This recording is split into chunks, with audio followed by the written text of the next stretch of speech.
और खबरों में सबसे पहले बात करेंगे मध्य प्रदेश के सियासी ड्रामे की। हैप्पी होली।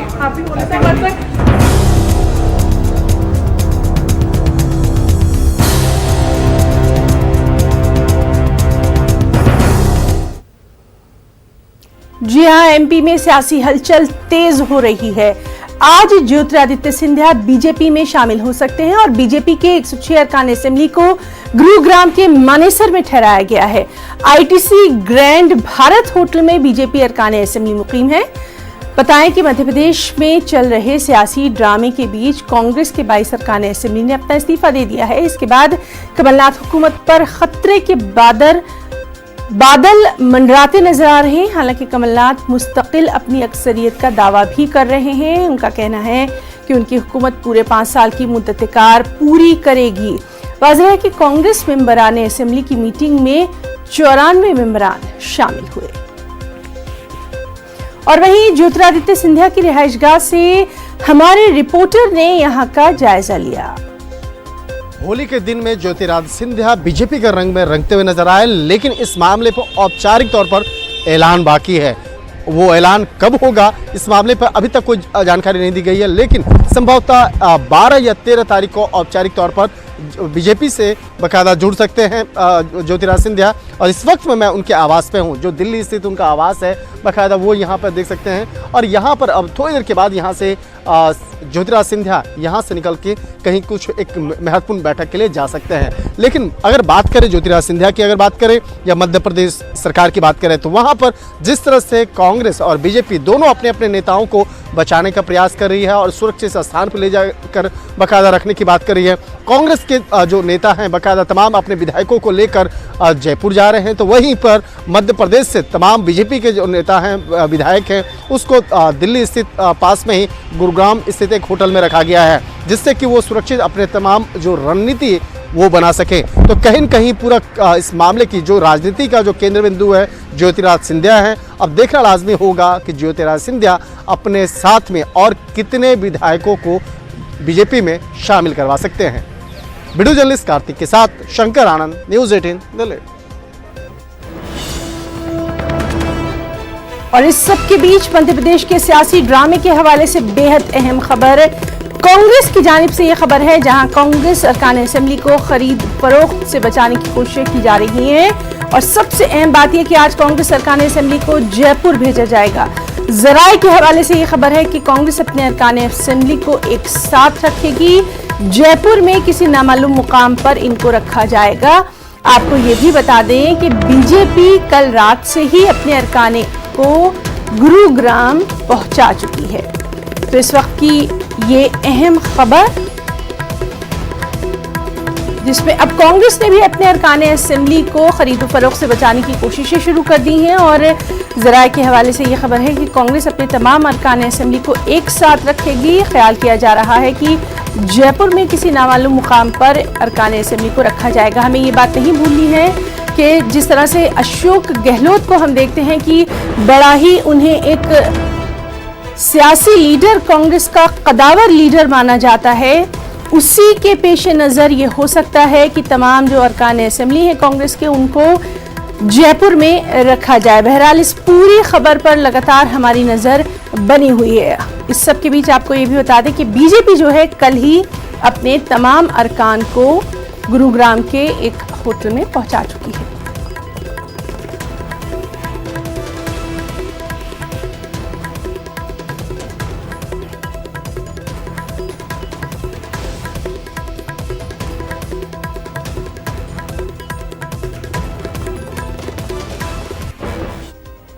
नाज़रीन, चलिए वहां की ताजा सूरत हाल पर बात करने के लिए हमारे साथ इस वक्त मौजूद हैं दिल्ली से हमारे रिपोर्टर विनीत कुमार। साथ ही साथ भोपाल में क्या सियासी हलचल चल रही है, इस पर भी हमारी नजर रहेगी। और हमारे साथ वहां से मौजूद हैं मेहताब आलम। तो चलिए सबसे पहले हम रुख करेंगे विनीत का। विनीत, सबसे पहले हम आपसे जानना चाहेंगे दिल्ली में मध्य प्रदेश को लेकर क्या कुछ सियासी हलचल नजर आ रही है, कौन कौन सी अहम मीटिंग्स आज वहां पर हो सकती हैं? विनीत। जी निश्चित तौर पर मैं आपको बताना चाहूंगा कि आज का दिन जो है वो काफ़ी अहम है।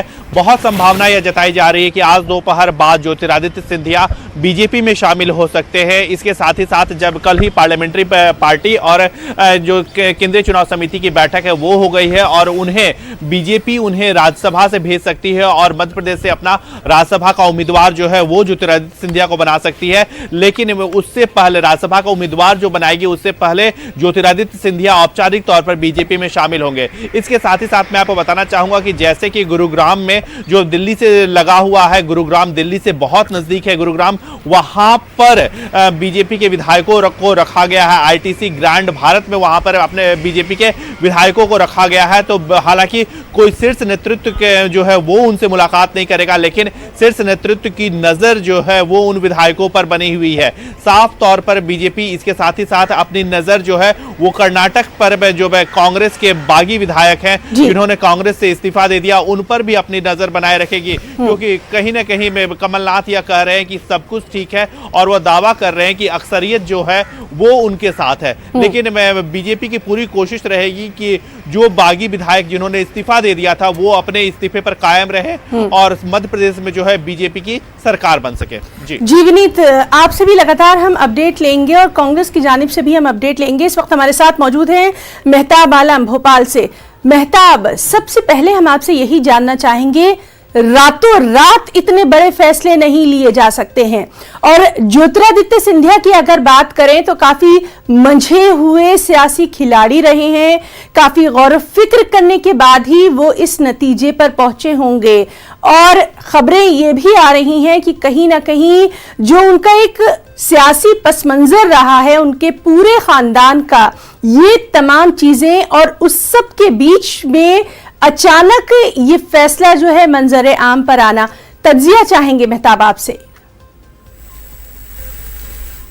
है ना, मैं बता दें कि ये फैसला रातों रात का नहीं है, बल्कि इसके पीछे की एक लंबी तारीख और कहानी है। और फिर अगर हम जो है सिंधिया की बात करते हैं तो खुद माधवराव सिंधिया का जो कैरियर जो शुरू हुआ था वो जनसंघ से शुरू हुआ था। और फिर अगर हम ज्योतिरादित्य सिंधिया की बात करते हैं तो इनकी एक नहीं दो बुआ जो है भारतीय जनता पार्टी से है, चाहे वसुंधरा राजे की बात करें या यशोधरा राजे की बात करें। तो भारतीय जनता पार्टी से सिंधिया की नजदीकी कोई नई बात नहीं है, लेकिन यहाँ पे एक साथ कई चीजों को समझने की जरूरत है। एक तो यह कि जब 2018 में असेंबली इलेक्शन हुए थे तब कमलनाथ और सिंधिया को सामने रखकर जो है कांग्रेस ने इलेक्शन लड़ा था और उस वक्त जो है ये उम्मीद की जा रही थी कि अगर कमलनाथ को जो है यहाँ का सदर बनाया गया है तो इलेक्शन के बाद जो है सिंधिया को जो है चीफ मिनिस्टर बनाया जा सकता है। अगर चीफ मिनिस्टर नहीं बनाया जाए तो राजस्थान का जो फार्मूला है तो एक सीएम और एक डिप्टी सीएम होंगे, लेकिन जो है वहां पर इसको नजरअंदाज किया गया। और फिर यही नहीं, जो बार बार ये मामले होते रहे। अगर आपको जनवरी 2020 का जो है बयान याद हो, जब सिंधिया ने कहा था कि हमारे आवाम के लोगों के काम नहीं हो रहे हैं तो हमें सड़क पर उतरने से कोई नहीं रोक सकता, तब कमलनाथ ने कहा था कि अगर उनको उतरना है तो उतर सकते हैं। तो जो तलखियां बढ़ती रही और जिसके इलाज जो वक्त पे करना था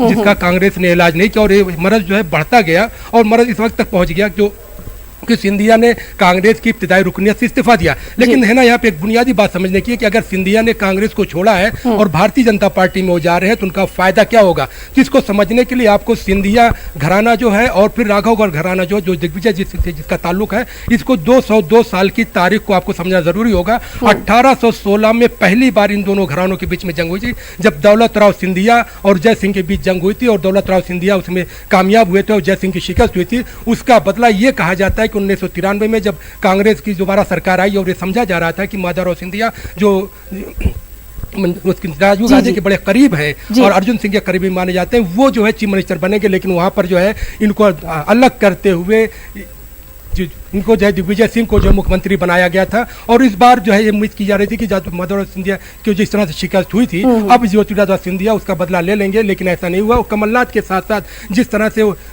सिंधिया को किनारे करने की कोशिश की और दिग्विजय का जो है इक्तदार में दखल बढ़ता गया, उसकी वजह से हम देख रहे हैं कि नाराजगी बढ़ती गई। लेकिन एक टेक्निकल चीज और भी समझने की जरूरत है कि आखिर सिंधिया के लोगों ने इस्तीफा क्यों दिया। जी अगर इस्तीफा दे दिया तो जाहिर सी बात है तो अब वो लोग तो अगर नई सरकार बनती है तो उसमें वजीर तो हो नहीं सकते, उनको इलेक्शन लड़के दोबारा आना पड़ेगा। अगर इस इलेक्शन लड़कर दोबारा आते हैं तो क्या जरूरी है कि 22 के 22 जीत सकते हैं? यहाँ पर उसको टेक्निकल आपको समझना, क्योंकि मध्य प्रदेश असेंबली की जो सीटें हैं ये 230 हैं, जिसमें 202 वैकेंट हैं, 228 मेम्बरान होते हैं। इन 228 में से 22 ने इस्तीफा दे दिया, अब मेम्बरान बचते हैं 206 और इसमें से अब अक्सरियत साबित करने के लिए किसी भी पार्टी को 104 मेंबर चाहिए। भारतीय जनता पार्टी के पास जो मेम्बरान असेंबली हैं वो 107 है। इस तरह से अगर हम आंकड़े देखते हैं तो भारतीय जनता पार्टी को वाज़ेह तौर पर नजर आता है। लेकिन जो हमारे कांग्रेस जराये से हमारी जो बात हुई, सज्जन सिंह वर्मा से बात हुई, उनका कहना है कि जो मेंबरान असेंबली कर्नाटक में है उनसे हमारी बात, उनका ये कहना है कि उनके साथ धोखा किया गया और उनको राज्यसभा के इलेक्शन के नाम पर ले जाया गया था।